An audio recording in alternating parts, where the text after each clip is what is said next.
Hey everyone, I'm going to be doing a beautiful fall glass art project using some wood cutouts a Facebook friend sent me. So for this project I actually got some pumpkin stem, leaf, and tendril cutouts from Yvonne from our Facebook group. And she's actually going to be selling these so you can make your own little pumpkin. She had posted a picture of one that she had made. And here I am. I was struggling to get the things out. And look I can see the tape in this picture. I didn't realize they were taped to the back. I never even looked at the back of it. And so here I was trying to be so careful because I thought they were stuck in there and I didn't want to break them, but they were actually just taped on the back. The frame I'm using is 17.5 by 20 inches, and you can see it has water damage on the back. And what I do is I get a razor and I just go all the way around the perimeter so that I leave the paper around the perimeter.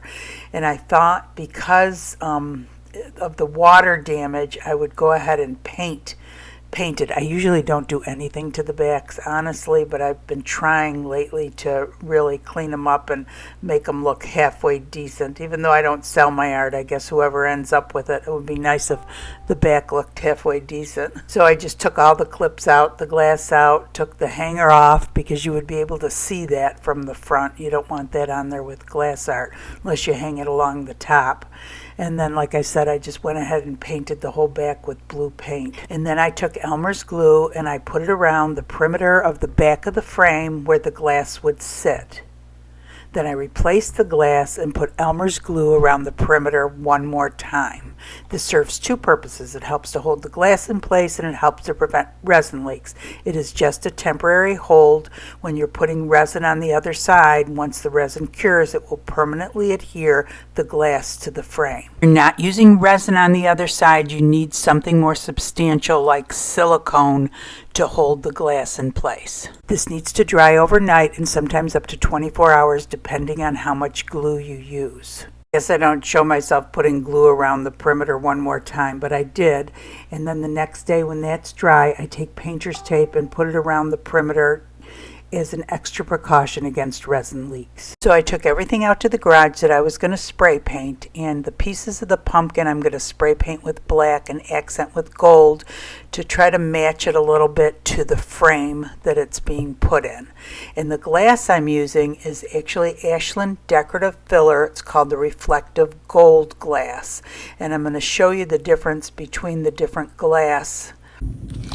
That's a 1/4 inch celestial fire glass.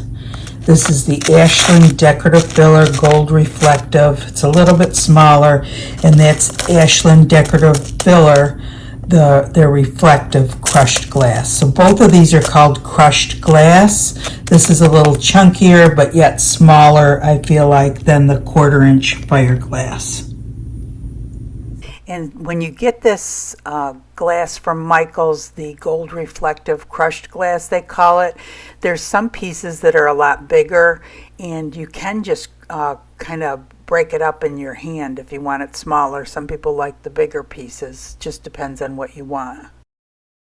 So I spray some of the glass with TAMIYA metallic red spray paint. Super pretty. My last project that I did with the roses in the pumpkin basket, the roses I believe were sprayed with the TAMIYA metallic, and then the other I'm spraying with the orange TAMIYA metallic spray paint. And then the third glass that I'm going to be using that I already have painted is the translucent yellow, so from TAMIYA. So I actually use two different golds, and I just spray it onto a plastic bag and then kind of dab it onto the black.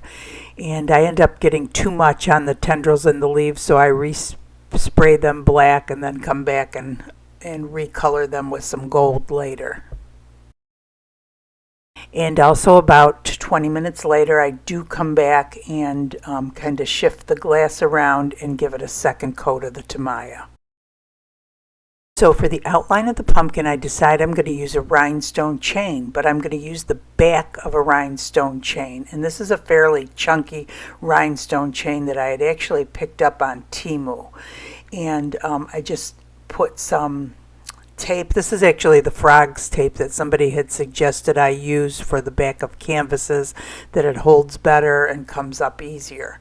So anyway, I'm using this to hold the rhinestone chain upside down so that the metal part is exposed, because I'm going to spray paint it. And when you spray paint things that are fairly light, they can shift all over, and you might not spray paint the right area. So this is what I'm doing to hold it down.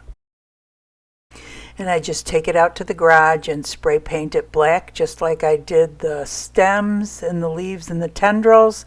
And after that's dry, I come back with the same gold paints and kind of dab it to give it a kind of antique look, similar to the frame.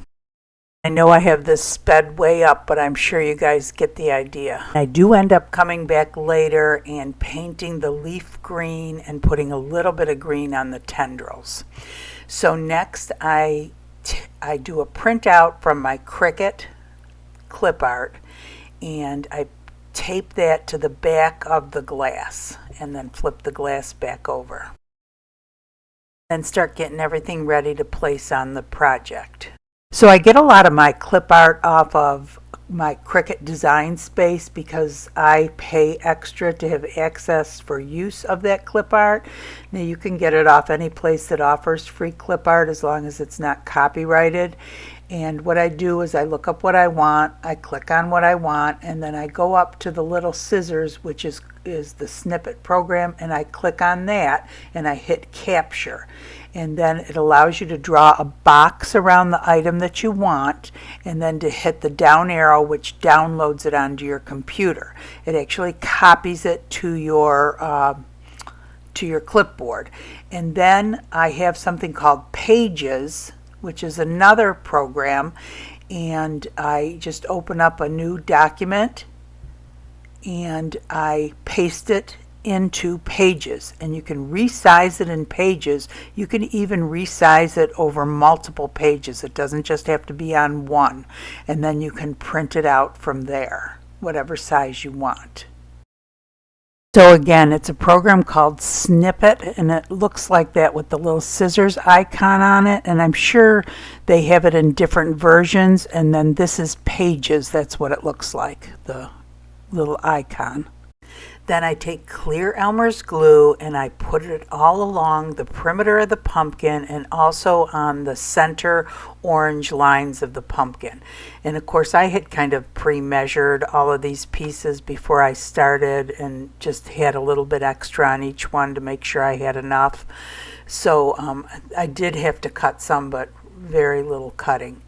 And the metal rhinestone chain, the back of it was placed directly on top of the clear Elmer's glue. And it's important that you use clear Elmer's glue, and it's important that you let it dry overnight or for several hours until it isn't moving or till it's dry before you put the glass on, because if you start putting the glass on before it's dry, the rhinestone chains will start to shift and it can ruin your project.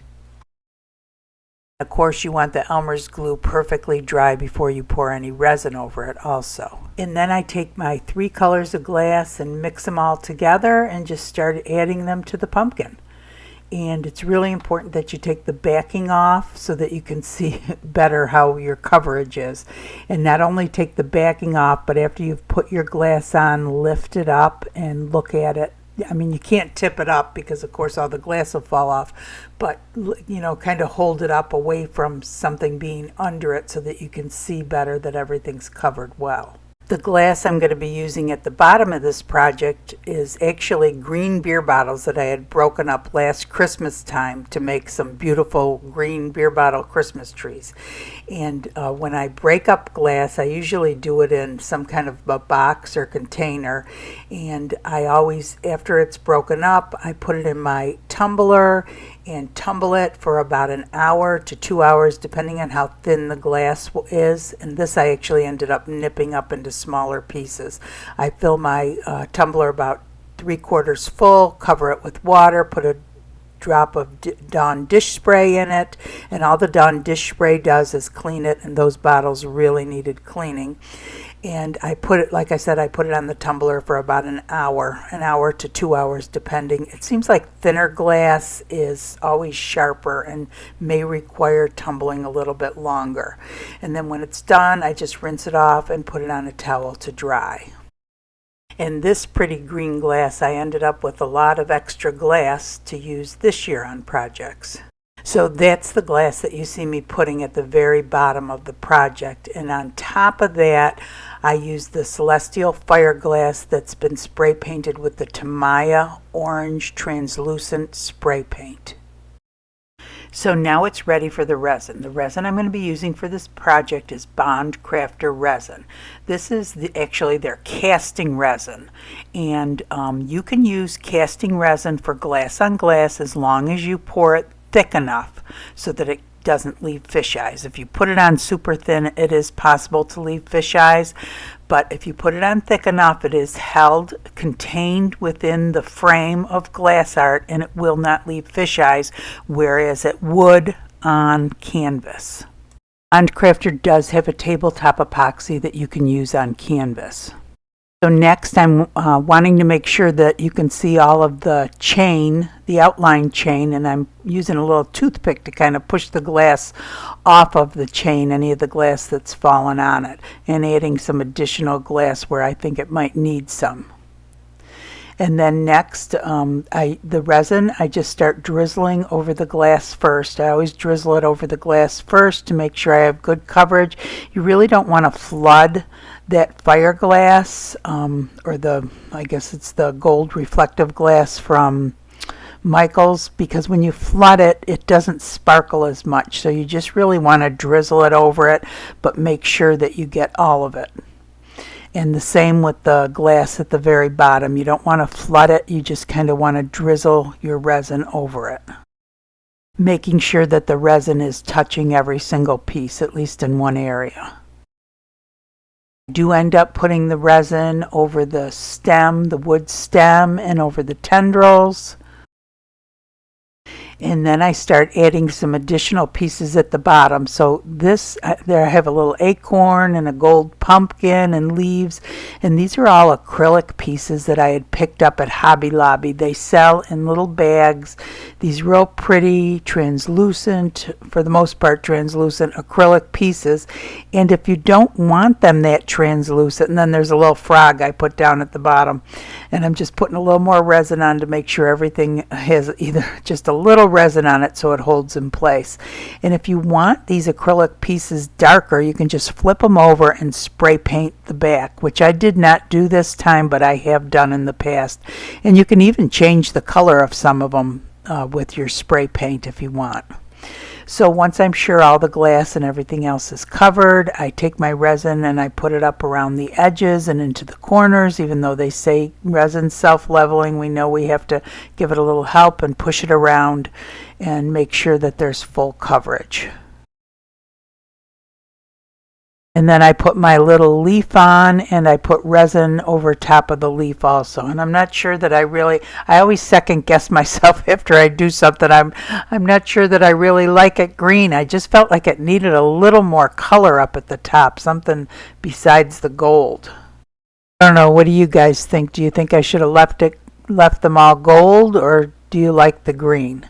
And then the green is really a little different green than what's at the bottom, so it's really hard to find a spray paint. Well, you can find opaque spray paints that are green. I could have even just painted it green too, but this was the TAMIYA metallic green, which is really kind of like a blue green. It's not a true green. But anyway, just adding some finishing touches. Little bumblebees that I added to the top are super cute, and you can pick those up on Amazon. They're fairly inexpensive. I will leave the link to them in the description, as well as how to get the pumpkin pieces from Yvonne, and I will talk about it a little more at the end. When I'm done with the project, I always come back every 15 minutes to check for glass placement, to check for bubbles, retorch if I need to check for sediment. I try to turn it around and look at it from both angles and get down eye level, because sometimes you can see from one angle what you can't at the other. And This resin is a 1-to-1 ratio resin that has a 40 to 45 minute work time. If you're not using a heat table, it cures best at temperatures between 70 to 80 degrees Fahrenheit. A cooler room will slow down the curing time. All resins are different. You need to read the directions for the resin that you are using. So this is actually sitting on my curing table. And these are the controls, and I just turn it on for 2 hours, and I put the setting to the highest heat setting, which is 158. And this will probably be cured in less than 2 hours. It works really well, and it has a nice cover to put over it to hold the heat on, and doubles as a dust cover. So the next morning I uncovered it. So I thought I was done, but I decided I did not like it. I needed some more color up at the top. So I took UV resin and put it up in the corner at the very top. And I took some of my green glass, the same beer bottle green glass that I put at the bottom, and I sprinkled it over the top, right on top of the UV resin, so that the UV resin was totally covered and you couldn't see it. And then I took my UV light. This is my light from Let's Resin. It's pretty cool. The other side is heavy and it balances. You can pretty much put it as low as you want. And I just put that on there for about 5 minutes.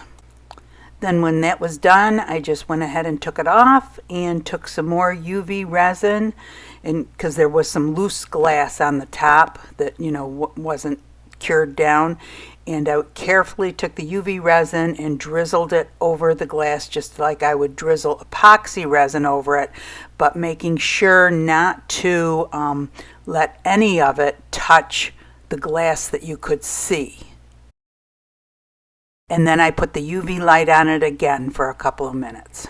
And then when that was done, I just stood it on its side and shook any loose glass off of it that might be on there. And that's the way to add something to it without having to re-resin everything. So yeah, when you put epoxy resin over it, and if any of the epoxy resin got outside of the line, you would have to redo all of it, because you can see where epoxy resin begins and ends. So for the other side, I pretty much did the same thing. I took my UV resin and put it wherever I wanted the green glass. I put the green glass on top of it and used the UV light. And then again drizzled some more UV resin over the top and put the light on again, and it was done.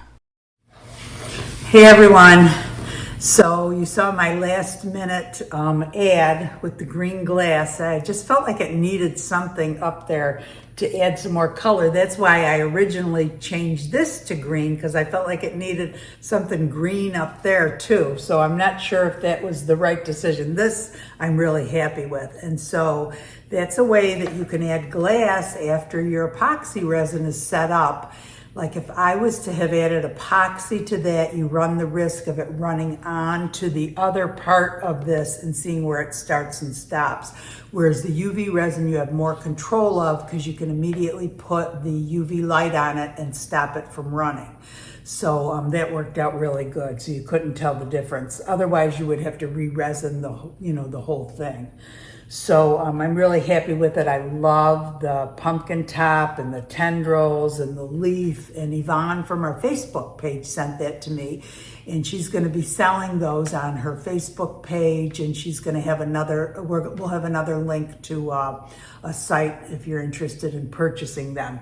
And she posted a real pretty version with this on top and did not use the outline. So it looks super pretty like that too, just with the glass. And I think she put a pretty sunflower or something in the middle. I'll have it up there so you can see it. So if you're interested in that, look under the description and you'll find a link where you can contact her to purchase those. And so I outlined, and if you've watched any of my videos before, I do a lot with rhinestone chains. And if you didn't know, you can flip the rhinestone chain over and use the metal back if you want a pretty gold background. I noticed it one time when I put the rhinestone chain on the front, and then I was looking at the back of it, I thought, oh, that gold is pretty too. So, it comes in gold or silver. the backs of them usually. This was a poinsettia tray I did last year with the back of the rhinestone chain. So the back of it's gold. It's really pretty, the back of the rhinestone chains, but that's what it would look like if you just used the back. So that's pretty, but there's other things. You don't have to buy rhinestone chains. I have outlined with glitter glue before, looks super pretty. I've outlined with the puff paint. I've outlined with, there's a faux stained glass outline that you can purchase. I think it's in black. I found this online too. It's real pretty with the gold. I've used that before. I'll leave a link. This is a little bit pricier, I think. So anyway, there's multiple things you can do, and again, like I said, you can do it like Yvonne did and not have an outline. It just used the glass, which looks super pretty. And these acrylic leaves and acorns and whatnot, and the pumpkin over there, those are all from Hobby Lobby, and I talked about them in my last video. I even saw them up at Dollar Tree in little bags. Probably $1.50 now because everything's going up. So honestly, Hobby Lobby is less expensive because all their fall stuff is 40 to 50% off. So it's like $3.50 for a big bag, and you can spray the backs of these to make them darker or even change their colors, which is pretty cool. So those are really neat. So anyway, and then this glass was all sprayed with the TAMIYAs, and you can use any kind of spray paint. I just like the TAMIYAs because a lot of them are translucent. The metallic orange and red is not advertised as translucent, but if you spray it light enough, it is. And it's even pretty dark like that, not translucent, but I think you can kind of see through this, can't you? Yeah, that is translucent. So anyway, super cool. Love this glass, the green glass. This was some of the ladies, volunteers at the food pantry, brought me in a bunch of beer bottles last year, blue and green. And I got a pile of glass from that green and from the blue. It was just so pretty. And this is what I have left of it. I made a few Christmas trees, some big Christmas trees last year with it. So it works real nice from that. So save your beer bottles. And even if they're clear beer bottles, you can smash them up and spray paint them whatever color you want. But that green is really nice. So anyway, I hope you guys enjoyed the project. I hope you learned something new. Please give it a thumbs up, hit the like button. That really helps the channel. If you've not subscribed, please consider subscribing. I have close to 400 videos now on all different glass and resin art, all sorts of things. Starting to work with a lot of molds now and trying to combine that with glass art. That's really cool. And Facebook page. We have an amazing group over there. Everybody's starting to display their holiday artwork. Everyone's getting excited, getting ready for the holiday markets. Everybody wants ideas on what to sell or make for gifts or whatnot. Come join us over there. Check us out. And I hope you guys all have a great day. Thanks for watching.